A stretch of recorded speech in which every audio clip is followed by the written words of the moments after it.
Live mula sa GMA Network Center, 20 taon nang nakatutok. 24 oras.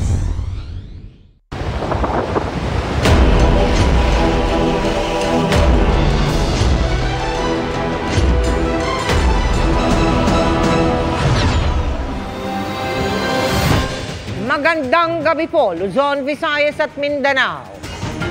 Lumakas pang lalo ang bagyong Christine na inaasahang magla-landfall sa Isabela anumang oras mula ngayon. Dahil dyan, may mga lugar nang isinilalim sa signal number 3. Ang Bicol Region na isa sa unang nakaranas ng hagupit ng bagyo na lubog sa katakot-takot na lagpas taong tubig. 3 na ang naitatalang nasawi pero pinangangambahang dumami pa yan dahil sa dami ng mga natrap sa baha sa iba't ibang panig ng bansa. Nakatutok si Salima Refran.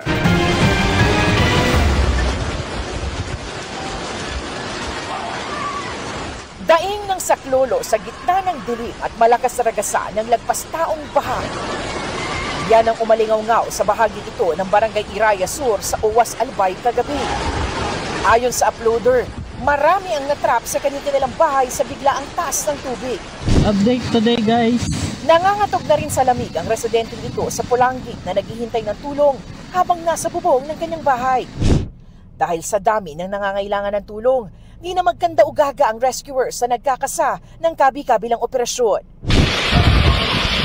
Gaya sa Kabangan sa Legazpi City kung saan 22 residente ang inilikas. Buwis-buhay ding sinuong ng ilang residente ang malakas na agos ng tubig na umakyat sa madulas sa metal railings ng tulay para makatawid.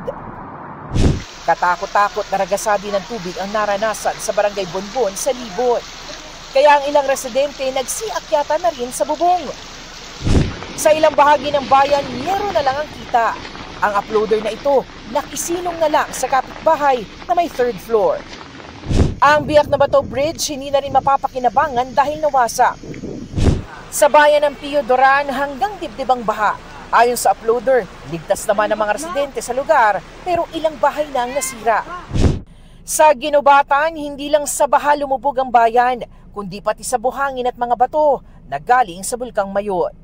Bumigay rin ang tulay na nagdudugtong sa mga bayan ng Tiwi at Malinaw. Kabi-kabila rin ang naitalang landslide sa probinsya. Sa Ligao City, isang 36 anyos sa lalaki ang natabunan.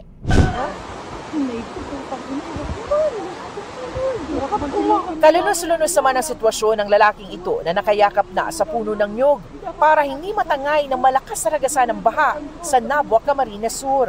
Nailigtas naman siya kalauna ng mga rescuer na sakay ng bangka. Sa Naga City, tanging liwanag lang ng flashlight na nagsilbing gabay ng ilang residente para makalipat sa mas ligtas na lugar. Kahit pa madulas, buwis-buhay nilang tinawid ang mga bubong na yero para makarating sa 3rd floor ng isa sa mga bahay. Ayan na ilaw, oh. Ayan ilaw, be. Kasama sa mga inilikas ng ilang bata. At isang sanggol na isinakay pa sa batsa. Hindi rin nakaligtas sa baha ang Naga Metropolitan Cathedral. Sa Barangay San Jose sa bayan ng Pili, ang mga rescuer halos anuri na habang lumalangoy sa ragasan ng tubig para mailigtas ang mga natrap na residente. Atak! Atak! Atak!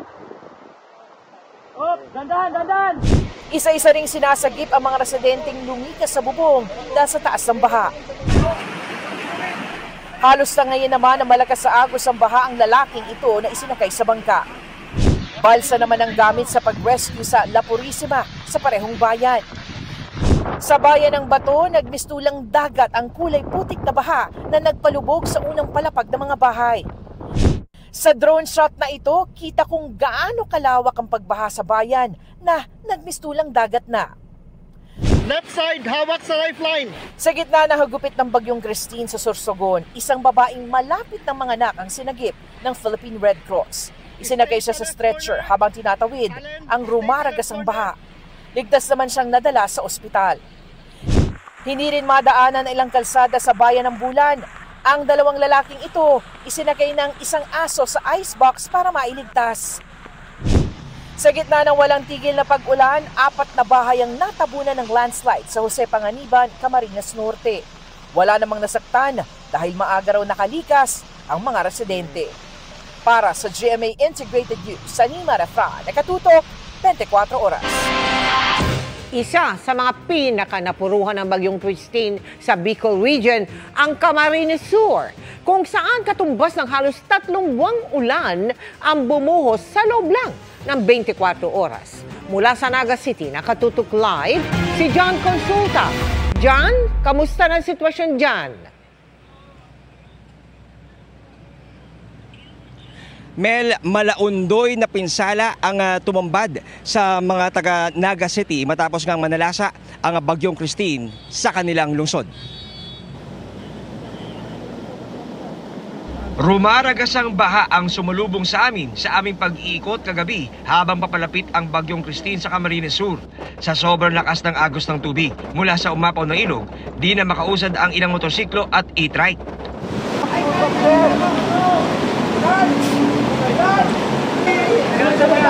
Sa gitna, may tao sa gitna. Meron doon na traffic. May nag-ilaw-ilaw doon na motor. Marami ang nabigla ng pasukin ng tubig ang ilang mga bahay na malapit sa kalsada. Kaya kanya-kanya ng diskarte para humingi ng saklolo sa mga dumadaang rescue units. Kita naman sa cellphone video na ito ang pagtaas ng tubig sa isang subdivision sa Naga City. Napatikim pala sa matinding perwisyong kanilang aabutin. Kinabukasan, ito ang tumambad sa mga residente. Nagkapatong-patong na parang matchbox itong mga sasakyan, SUV at kotse. At ang kwento ng mga residente rito ay sa kasagsagan daw ng pag-ulan ay nagkaroon ng flash flood at ang mga sasakyan na nanggaling daw sa bandang roon sa unahan ay sama-samang tinangay, umangat at dinala sa kantong ito. Nagkaipon-ipon sila rito. Yung mga ibang sasakyan dyan, lumulutang na eh. Kaya iniilagan namin, nung paglabas namin dito, umiilag kami dun sa sasakyan na lumulutang. Inagos naman sa ilog ang 3 sasakyan na ito na nanggaling sa subdivision na tinamaan ng flash flood. Pinuntahan ng Naga City LGU ang pinakasanhi ng flash flood. Unang-una nag-swell yung river at nagiba yung fence, concrete fence, at dahil doon ay rumagasa yung tubig papasok po dito sa subdivisions. Lumalabas na around 30% of the entire territorial jurisdiction ng Naga ay binaha. And around 70% ng ating population ay naapektuhan o nakaranas ng pagbaha. First time. Unprecedented po ito. Lahat ng mga bahay pinasok ng hanggang lieg na baha na may halong putik, kaya napilitang umakyat sa second floor para makaligtas. Ayon sa Naga LGU, bagamat kadalasang binabaha kapag may bagyo, ngayon lang daw nila naranasan ang malaundoy na pinsala na dulot ng bagyong Christine sa halos 24 oras na walang tigil na pag-uulan. By around 2 o'clock or 1 o'clock in the morning, mga 700 millimeters of rain na. Accumulated rainfall na namin yon. Nasamantala, yung normal or monthly average lang naman ng Naga sa rainfall ay nasa 230 to 235 lang naman. So gustong sabihin, mga almost 2.5 months na equivalent na ulan ang ibinagsak sa loob lamang ng 24 hours. Idagdag pa natin yung, kasi yung Naga ay isang part ng Bicol River Basin. Yung floodwater ng Albay, ng Rinconada, ay pumapasok pababa dito sa lungsod ng Naga. Combination talaga siya ng flash floods at the same time volume ng tubig. Very abnormal yung nangyari. Yung nangyari sa lungsod ng Naga is very much similar to what happened sa Metro Manila nung Ondoy. Sanay kami doon sa mga baha na hanggang bewang, no? Kaya yung mga trucks natin sana, actually prepared naman tayo sa mga heavy equipment sa mga trucks. Pero ito yung hindi napaghandaang masyado na pangyayari na lampas tao na even our 6x6 trucks, hindi niya na kaya talagang puntahan pa yung mga rescue areas. Sa ngayon, malaki raw ang pangangailangan ng Naga para makabangong muli. lalo pat umabot sa 30,000 ang bilang ng kanilang evacuees. We need additional rescue equipment. We need additional rescue boats. Yung needs ng pagkain, no? Kasi ngayon halos lahat ng ating pong mga pamilihan ay sarado. Kasi ngayon lubog pa rin sila sa baha. Of course, yung housing equipment. Kasi maraming mga bahay ang sigurado mangangailangan ng pagkukumpuni.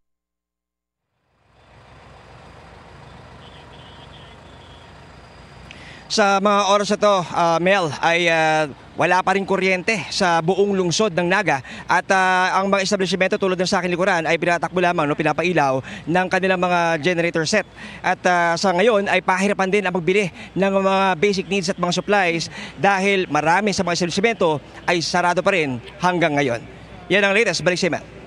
Diyan, sa social media, alam mo, dumagsa yung mga kahilingan, yung mga apila na tulong. Yung maraming Bicolano na natrap sa kanilang bahay dahil nga sa magdamagang buhos ng ulan. May update ba doon? Doon naman sa mga residenteng hindi na-rescue. Diyan. Yes, Mel, meron tayong mga nakuhang mga footage actually ng pag-deploy. Tumulong na rito ang Philippine Army at kasabay nilang nagre-rescue din ng mga tauhan ng Philippine Coast Guard sa iba't ibang mga lungsod at mga munisipalidad dito sa Camarines Sur. At sa ating mga nakuha nga, napakalaki ng bilang ng evacuees, Mel, 30,000 ayon sa Naga City. Doon pa lang sa kanilang lugar yun, no? At doon pa rin sa ating inaalam na impormasyon ay posible patong dumami sa mga darating na araw. Pero ang maliwanag dito, Mel, ay talagang malaki ang pangangailangan ngayon. Hindi lamang ng Naga, kundi ng buong probinsya ng Camarines Sur sa pagkain, relief goods at tulong para maabot yung iba pang mga kababayan natin dito na stranded sa kanilang mga bahay dahil nga sa bagyong Christine. Mel. Maraming salamat sa iyo, John Consulta. Itinaas ng Pag-asa ang storm surge warning o banta ng daluyong sa ilang probinsya sa Luzon. Kabilang dyan ang Aurora, kung saan inirekomenda na ang sapilitang paglikas sa mga residenteng nakatira malapit sa dagat bago pa kumagat ang dilim. Ang latest sa sitwasyon doon sa live na pagtutok ni Katrina Son. Katrina. Emil, itinaas na ang red alert status sa buong probinsya ng Aurora. Ilang mga bayan nga dito ang nakakaranas ngayon ng malakas na hangin at panakanakang pagulan.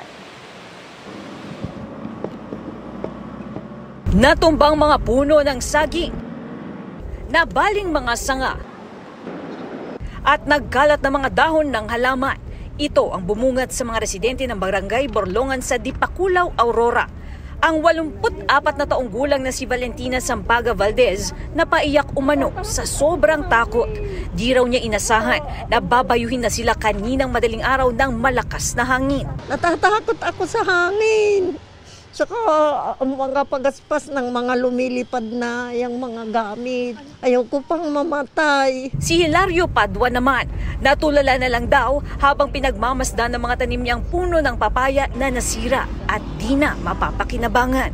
Kahapon, ang lakas na ng hangin, kaya tinukuran namin, wala rin. Kasi nung tukod namin, pag ganyan ang hangin, nung madaling araw na bumalik yung hangin, kaya nagkabali-bali. Malakas na hangin na sinabayan pa ng pag-uulan ang naranasan ng mga taga-rito sa Barangay Borlongan sa Dipakulaw, Aurora. Mula yan kagabi hanggang kaninang madaling araw. Kaya naman ang mga puno dito ng papaya naputol at nagsipagtumbahan. Kwento ng mga residente, ilang oras din daw ang itinagal nito. Yung malakas po yung hangin, sumisipol na, ganun. Talagang naglaglagan na po yung mga palapa. Makatakot po syempre, tas malapit po kami sa dagat. Takot po kami, halos di kami makatulong ng maayos. Nang huminto ang malakas na pag-ihip ng hangin kanina, sinamantala ito ng mga residente para maglinis at magtabas ng mga sanga ng puno.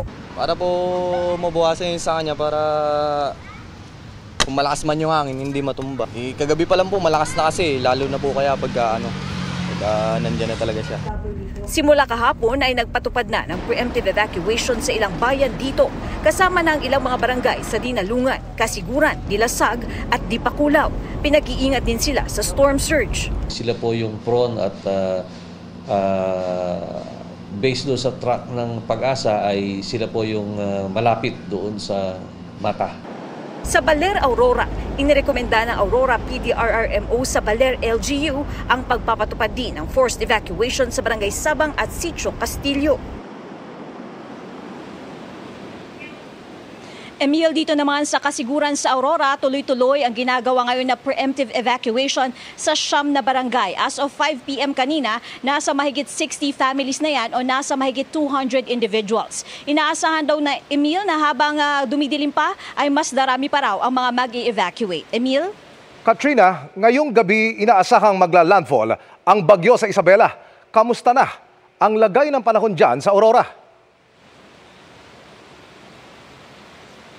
Emil, kanina nga nanggaling tayo ng Baler papunta dito sa Kasiguran. Doon sa biyahe naranasan natin yung malakas na hangin na may panakanakang pag-uulan. Pero pagpasok natin sa mismong bayan ng Kasiguran, doon bumuhos ang malakas na ulan na sinabayan pa yan ng malakas din na hangin. Pero pagkarating natin dito sa sentro ng mismong bayan ng Kasiguran, panakanakang pag-ulan na sinasabayan ng may kalakasang hangin ang nararanasan natin sa kasalukuyan. Emil.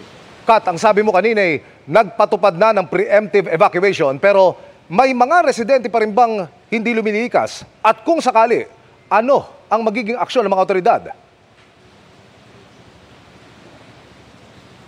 Emil, tama ka dyan, may mga residente pa rin na hindi lumilikas hanggang sa mga oras na ito. Karaniwan daw kasi, lumilikas lang sila after dinner. Kaya naman inaasahan na pagkatapos kumain ng panggabihan ngayon, saka pa lang magpupunta sa evacuation center yung mga lilikas. At buong araw daw kasi, Emil, wala naman daw silang nararanasan na malakas na pag-ulan. Kaya medyo malakas pa raw ang kanilang loob. Pero dahil gabi nga, inaasahan mararamdaman dito yung epekto ni Bagyong Christine, ay inaasahan daw na darami raw ang mga evacuees mamayang gabi. At kung hindi man, ipapatupad na raw nila ang forced evacuation. Emil? Maraming salamat at ingat kayo riyan. Katrina Son. Inatasan na rin ni Pangulong Bongbong Marcos ang iba't ibang opisina ng gobyerno para sa rescue operations at paghahatid ng tulong sa mga apektado ng Bagyong Christine. Inuutos na rin ng Pangulo ang pagpapakawala ng tubig sa mga dam para makabawas sa posibleng pagbaha. Nakatutok si Ivan Mayrina. Dahil sa ulang ibinuhos ng Bagyong Christine sa maghapon, nalubog ang maraming lugar sa Bicol Region, partikular sa Albay at Camarines Sur. Sa briefing ni Pangulong Bongbong Marcos kasama iba pang ahensya ng gobyerno, sinabi ni DILG Secretary John Vic Remulla na 300 barangay sa Camarines Sur o kalahati ng lalawigan ang lubog sa baha, base sa status report ng LGU. The problem is that it is not such a strong storm, but the effects are very wide. Kung titignan mo, layo ng Bicol actually doon sa center of the storm. Pero tignan, I've seen the news reports, ang laki ng tubig Marami talagang binagsak na tubig. Sa social media, dumagsangip ilang tulong ng mga residente na gusto magpa-rescue. Ayon sa Pangulo, prioridad silang maabot. Basta kaya at ligtas ang puntahan ng mga air, sea at land assets sa gobyerno. As soon as makapasok kami, we will be doing that, and we are now beginning to marshal our assets, like for example rubber boats hanggang Mindanao. Kukunin na muna namin at dadali namin dito sa area na pangangailangan.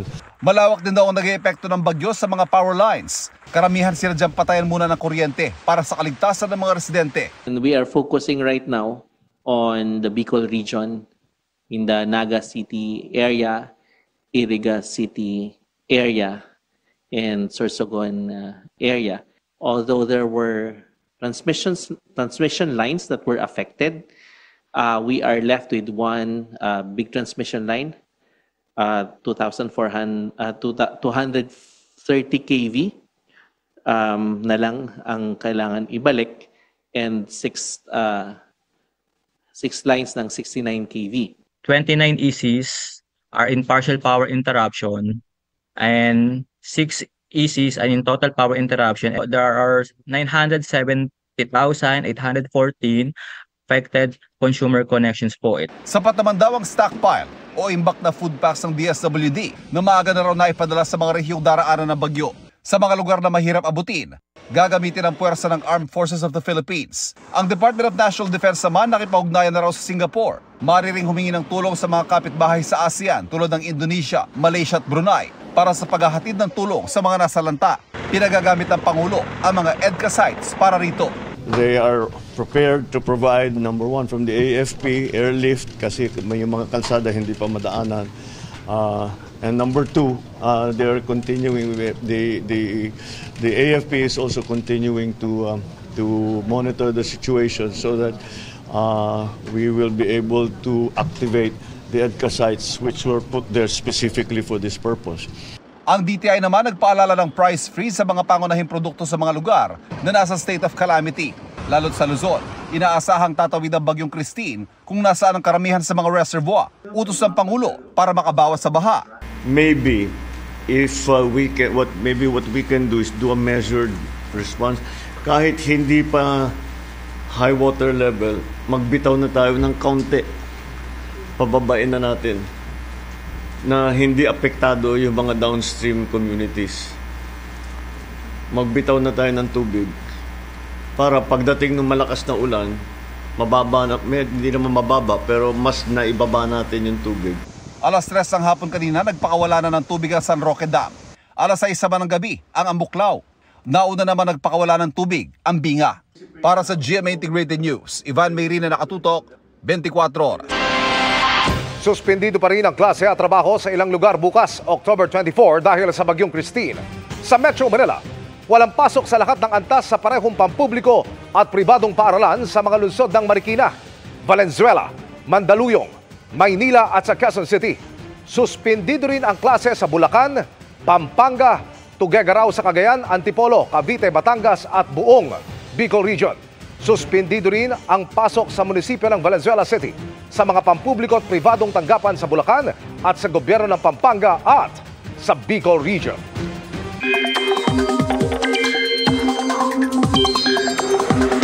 Mga kapuso, alamin natin ang update sa galaw ng bagyong Christine.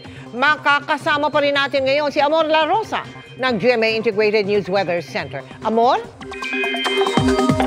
Salamat, Miss Mel. Mga kapuso, dahil lalo pang lumakas at lalo pang dumidikit sa kalupaan ng bagyong Christine, mas itinaas na rin po ng pag-asa ang babala sa ilang lugar sa bansa. Nakataas ang signal number 3 sa Isabela, Kalinga, Mountain Province, Ifugao, central portion ng Abra, Benguet, Quirino, Nueva Vizcaya, pati na rin sa northern at central portions ng Aurora. Kasama rin dyan ang northern portion ng Nueva Ecija, Pangasinan, La Union, pati na rin po ang central at southern portions ng Ilocos Sur. Signal number 2 naman sa Metro Manila, Ilocos Norte, natitirang bahagi ng Ilocos Sur, Apayao, natitirang bahagi ng Abra, Cagayan, Babuyan Islands, natitirang bahagi ng Aurora at ng Nueva Ecija, Bulacan, Tarlac, ganoon din sa Pampanga, Zambales, Bataan, Cavite, Laguna, Rizal, Quezon, kasama po ang Pulilio Island, Camarines Norte, Camarines Sur at Catanduanes. Signal number 1 naman sa Batanes, Batangas, Occidental Mindoro, Lubang Islands, Oriental Mindoro, Marinduque, Romblon, Calamian Islands, Albay at Sorsogon. Nasa ilalim din ng signal number 1 ang Masbate, kasama po ang Ticao at Burias Islands.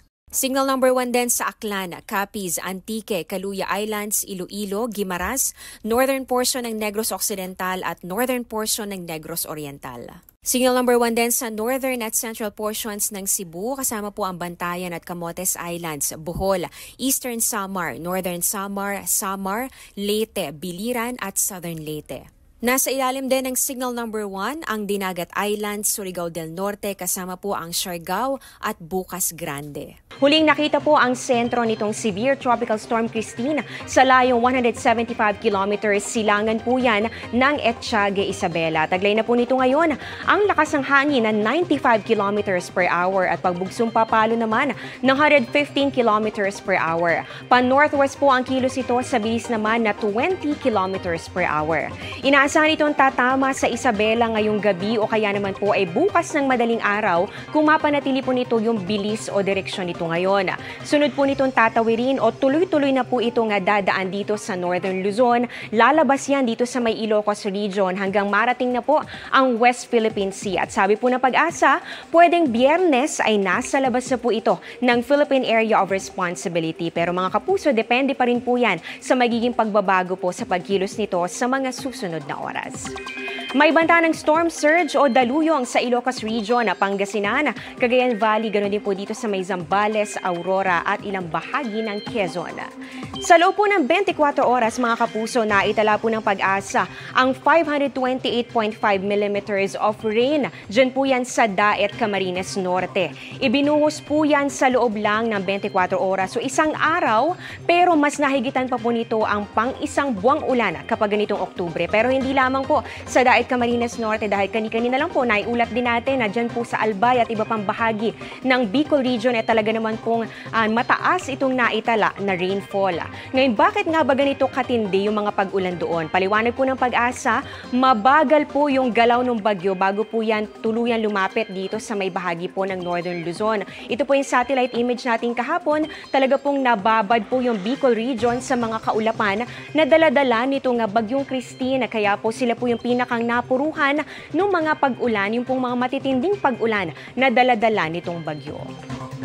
Base po sa datos ng Metro Weather, posible pong maulit yung mga pag-ulan, maaari pong magdamag ang mga pag-ulan at pabugso-bugso pong hangin. Diyan po yan sa may Cagayan, Isabela, inaasahan din po natin yan sa may Aurora, Apayao at pati na rin sa Ilocos Region. Ilang bahagi rin po ng Calabarzon, Mimaropa at meron pa rin dito sa ilang lugar sa Bicol Region. May chance rin po ng ulan dito po yan sa Panay at Negros Island.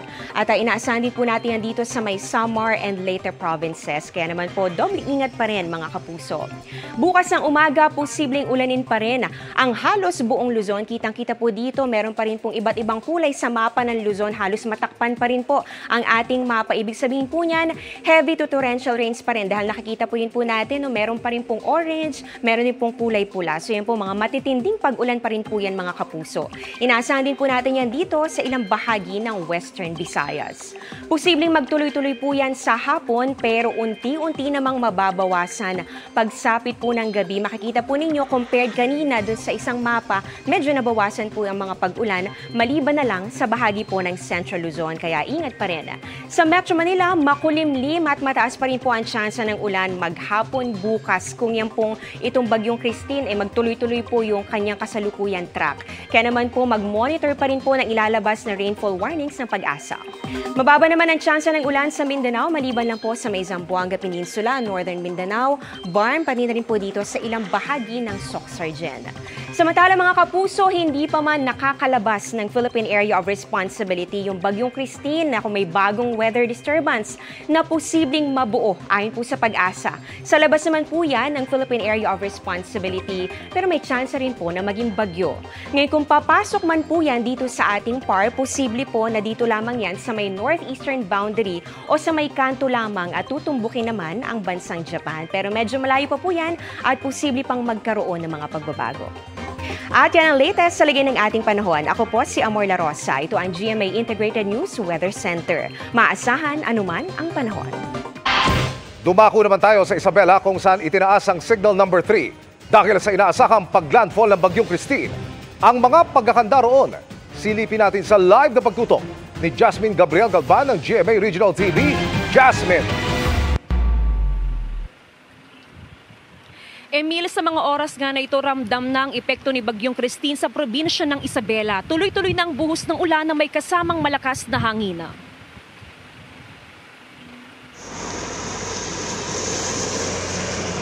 Umaga pa lang, ramdam na ang malakas na hangin at ulan sa malaking bahagi ng Isabela. Mabilis ang pagtaas ng antas ng ilog sa probinsya. Kaya hindi pa man tumatama sa kalupaan ng Bagyong Christine, hindi na madaanan ng ilang tulay dahil sa pag-apaw ng tubig. Isa lamang ang tulay na ito sa probinsya ng Isabela na hindi na madaanan pa ng mga motorista. Inaasahan kasi na sa tuloy-tuloy na pagbuhos ng ulan ay tataas pa ang antas ng tubig sa mga river system. Hindi na rin madaanan ng overflow bridges sa Anafunan, Gukab, Alicaucao, Cabecera 8 at Turod Bangkero. Ang pamilyang ito sa Ilagan City, dinala na sa ligtas na lugar ang kanilang mga alagang hayop at ilang gamit. Baka raw kasi masira ang kanilang bahay sa lakas ng hangin. Kaya uwi na kami ma'am dahil malaki na yung ilog. Maaga na ring lumikas ang ilang residente sa iba't ibang mga bayan sa Isabela. As of 11 a.m., halos 4 na rang individual nang inilikas. Kasi malakas po yung hangin ma'am. At saka hindi rin po safe sa bahay. Isa pa, may baby ka? May baby po ako. Inaasahan ngayong gabi, maglalandfall ang Bagyong Christine sa Isabela. Mahigpit na binabantayan ng mga otoridad ang mga bayan sa southern at northern part dahil sa banta ng pagbaha. Downstream sila eh. Ang flow ng tubig is from south to north. Pag naipon na dun sa northernmost portion ng river, magba-backflow na yan. Kaya yung limang bayan na yun yung pinakamababa. Samantala, inilikas na rin ng mga residente sa coastal town ng Divilacan at Palanan dahil sa banta ng storm surge.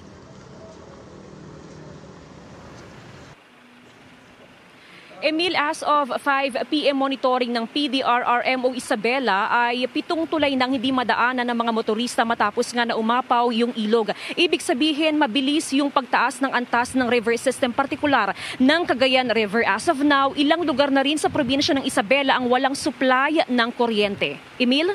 Jasmine, ano pa yung ibang paghahandang ginagawa dyan sa Isabela bago yung inaasahang landfall ng Bagyong Christine ngayong gabi?